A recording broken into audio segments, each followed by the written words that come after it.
오늘은 인천의 강남, 송도에 대한 이야기를 해보려 합니다. 이국적인 건축물과 쾌적한 환경의 도시, 송도를 5개의 관점으로 풀어보겠습니다. 첫째, 송도의 대장아파트.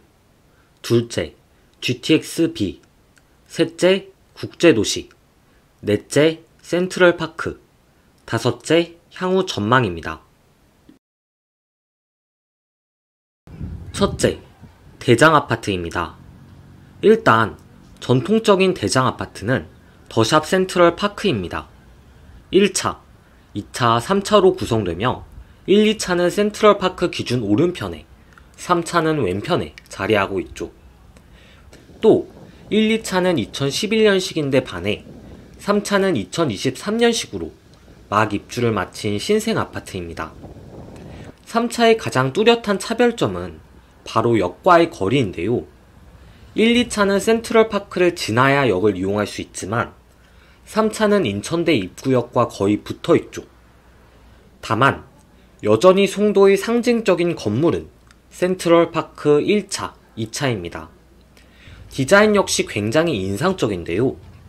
1차는 파도를 연상케 하는 볼록볼록한 외관으로 입체감을 주었고 2차는 유려한 곡선의 미를 살려 근사한 멋이 느껴집니다. 다음은 센트럴파크 푸르지오입니다. 보통 더샵 센트럴파크 1차, 2차와 붙어 있어 이 셋을 함께 보곤 합니다. 상업지에서 흔히 볼 수 있는 주상복합의 모습을 하고 있어 송도의 독창적인 풍경과 유리된 듯한 느낌이 듭니다. 디자인 자체로 그렇게까지 욕을 먹을 정도는 아닌데 옆에 있는 더샵 1, 2차가 워낙 개성 있어 비교를 피할 수 없죠. 송도 더샵 퍼스트 월드도 센트럴파크를 장식하는 초고층 주상 복합 중 하나입니다. 2009년 입주를 시작한 송도 초창기 아파트로 1596세대가 거주합니다. 최근 7억 8천에 128제곱미터가 거래되었는데요. 센트럴파크와 해돋이 공원을 좌우로 끼고 있고 롯데마트, 롯데몰, 인천대 입구역으로 이어지는 지하 통로가 있습니다. 개인적인 느낌이지만 지상의 보행자 신호가 꽤 길었습니다. 신호도 많고요. 그렇기 때문에 지하로 인천대 입구역과 이어진다면 GTX와 지하로 연결되는 아파트로서 가치를 인정받을 것입니다. 더샵 퍼스트파크는 앞에서 설명한 4개 아파트와는 성격이 다릅니다. 총 2624세대의 압도적인 대단지로 2017년 입주하였습니다. 각각 3개 동으로 구성된 센팍 주상복합 아파트들과는 달리 총 15개 동으로 우리가 흔히 생각하는 전형적인 아파트의 모습을 갖추고 있는 단지죠. 더샵 퍼스트파크의 가장 큰 장점은 바로 뒤에 설명할 GTX-B 정차역인 인천대 입구역과 가깝다는 것입니다. 그만큼 인천대 입구역과의 거리를 기준으로 가격이 뛰는 것을 볼 수 있죠. 둘째, GTX-B입니다. 대체 GTX가 뭐길래 블록별로 많게는 1억 가까이 차이를 만드는 것일까요? GTX는 송도의 수건사업이라고 할 수 있습니다. 물론 송도에서 추진하는 사업은 아니지만 수건사업이라 할 만큼의 무게감을 가지고 있죠. GTX를 살펴보기에 앞서 현재 송도의 교통을 알아볼 필요가 있습니다. 송도에는 인천 1호선이 지나가는데요. 1호선을 통해 구월동, 부평 같은 인천 구도심과 연결됩니다. 보통 송도 주민들은 부평에서 1호선으로 환승하여 서울 각지로 나가죠. 서울역까지는 1회 환승을 거쳐 1시간 22분의 시간이 걸립니다. 한편 강남역까지는 한 번에 가는 광역버스가 있습니다. 66분이 소요되는데요. 배차 간격이 4가죠. 환승의 불편보다 다음 차의 기다림을 싫어하는 저로서는 강남 가기도 만만치 않습니다. 반면 자차를 이용하면 1시간 내로 강남에 도달할 수 있습니다. 물론 출퇴근 시간 외에 말이죠. 정리하자면 강북으로는 철도교통, 강남으로는 광역버스를 이용하는데 대중교통이 쾌적하다고 말할 수는 없는 수준이며 자차 접근성은 나쁘지 않다고 평할 수 있습니다. 그럼 결국 공백은 강북, 그리고 강남으로 가는 대중교통입니다. 이 둘을 한 번에 해결해줄 묘수가 있습니다. GTX B. GTX-A가 최초 시승 행사를 마치고 내년 초 개통을 예고하면서 그간 소문만 무성했던 GTX가 현실화됩니다. GTX B도 24년 5월 착공하여 30년 개통하는 것을 목표로 두고 있습니다. GTX B는 송도 국제도시의 인천대 입구와 남양주시 마성역을 잇는 수도권 광역 급행 철도입니다. 현재 서울역까지는 1시간 22분이 소요되는데 GTX를 타면 28분이면 도착할 수 있어 1시간 가까이 이동시간이 단축됩니다. 송도의 가장 큰 단점이 서울과 멀다는 것인데 GTX가 들어서면 이야기는 완전히 달라집니다. 거대한 단점의 해소는 장점의 자잘한 추가보다 더 큰 파급력을 지닙니다.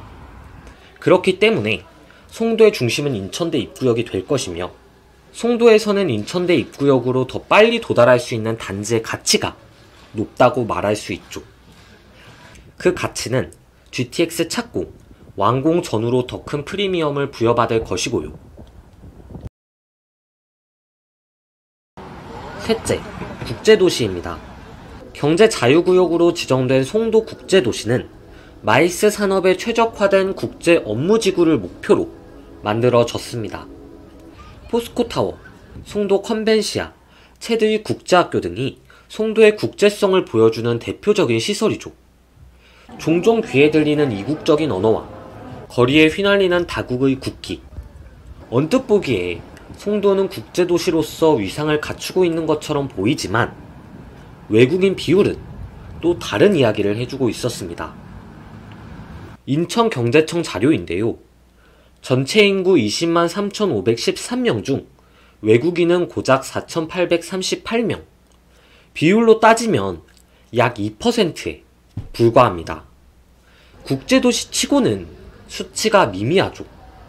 개발 초기 내국인 22만 명에 외국인 8만 명을 합해 약 30만 명을 계획한 것에 비하면 처참한 상황입니다.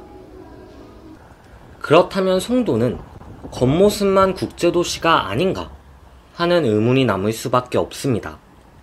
교육과 기업 두 관점에서 생각해 볼 때 한계가 여실히 드러납니다. 연세대학교의 글로벌 캠퍼스부터 해외대학의 글로벌 캠퍼스, 체두이 국제학교 등이 송도에 있습니다. 국제학교들이 위치한 송도, 국제적인 교육도시라 생각할지 몰라도 실상은 다릅니다. 체두이 국제학교의 외국인 비율은 50%를 밑돌고 있으며 한국 뉴욕 주립대학의 외국인 학생 비율은 13%. 심지어 이 비율이 가장 높은 수치라고 합니다. 기업은 어떨까요? 외국인 투자는 2008년 이후 최저치를 기록했습니다. 2021년 실적의 절반에도 미치지 못했죠. 외국인 투자 기업도 마찬가지입니다. 2020년부터 2023년까지 단 5곳밖에 계약을 체결하지 못하며 부진의 늪에서 빠져나오지 못하는 모양새입니다. 넷째, 센트럴파크입니다. 올해 초 안개가 자욱할 때 왔다가 이렇게 맑을 때 공원을 다시 찾으니 대단히 인상적이었습니다. 센트럴파크는 바닷물을 이용한 해수공원이자 한국의 지형적 특징을 살려 만든 공원입니다. 한국의 산맥, 바다, 섬들이 공원 내부에 표현되어 있고 공원 중심을 가로지르는 인공 호수는 바닷물을 끌어온 것이죠.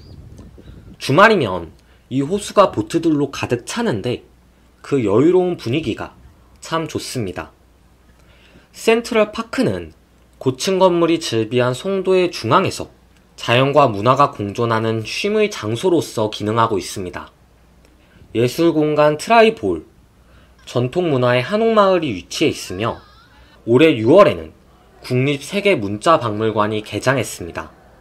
저는 자칫 삭막할 수 있었던 송도가 센트럴파크를 위시한 수많은 공원들 덕분에 대단히 쾌적해졌다고 생각합니다. 일례로 송도 109에는 주상복합 아파트와 중소규모 아파트 단지가 주를 이룹니다. 이런 주거시설은 단지 내에 큰 규모의 공원을 구축하기 어려워 조경이 다소 빈약합니다. 그 단점을 센트럴파크가 완전히 지워버렸다고 할 수 있죠. 단지 바로 앞에 완연한 자연이 높은 용적률의 건물들이 만들어내는 빡빡함을 많이 상쇄합니다.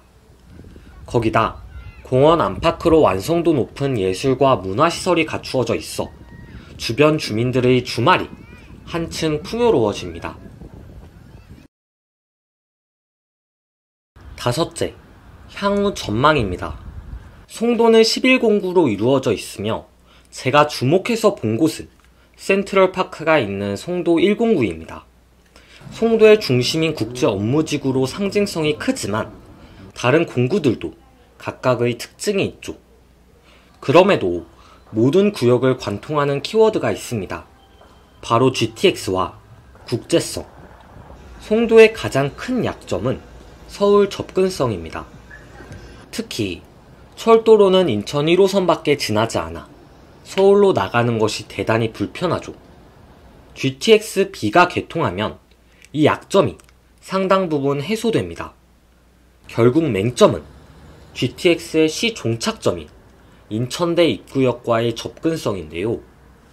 인천대 입구역까지 얼마나 빨리 도달해 GTX를 탈 수 있느냐가 아파트의 입지를 가르는 가장 중요한 요소 중 하나가 되었습니다. 또 하나의 키워드는 바로 국제성이에요. 송도는 국제도시입니다. 국제도시로서의 위상이 흔들린다면 송도는 그 근본이 위태로운 셈입니다. 송도가 세계적인 도시가 되기 위해서는 세계적인 기업이 송도에 자리를 잡아야 합니다. 당장의 돌파구는 국내 바이오 대기업에 힘입어 세계적 바이오 클러스터를 제대로 형성하는 것입니다.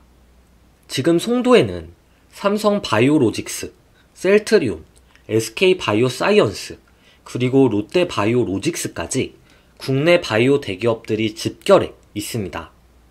인천 송도는 명실상부한 바이오 산업의 메카로 성장했죠. 여기서 그치지 않고 해외 유수 바이오 기업의 본사와 공장을 유치시킨다면 바이오 클러스터로서 경제적 가치와 송도의 국제성을 동시에 끌어올릴 수 있습니다. 강조하고 싶은 것은 기업과 투자 유치가 첫 번째라는 것입니다. 최근에 칼빈 매니토바 국제학교가 개교했습니다. 그리고 송도를 영어 통용도시로 선포하겠다는 계획도 발표했습니다. 경제자유구역이라는 본연의 목적에 걸맞게 투자를 유치하는데 온 역량을 쏟아야 합니다. 한편으로는 서울로의 접근성을 단계적으로 개선해 나가며 서울특별시와의 연계를 도모하고요. 오늘은 송도에 대한 이야기를 해봤습니다. 부동산으로 시작해 교통, 국제성, 그리고 향후 전망까지 폭넓게 주제를 다뤄보았는데요. 그만큼 참 흥미로운 도시가 아닌가 싶습니다. 이것으로 송도국제도시 임장 영상을 마칩니다. 시청해주셔서 감사합니다.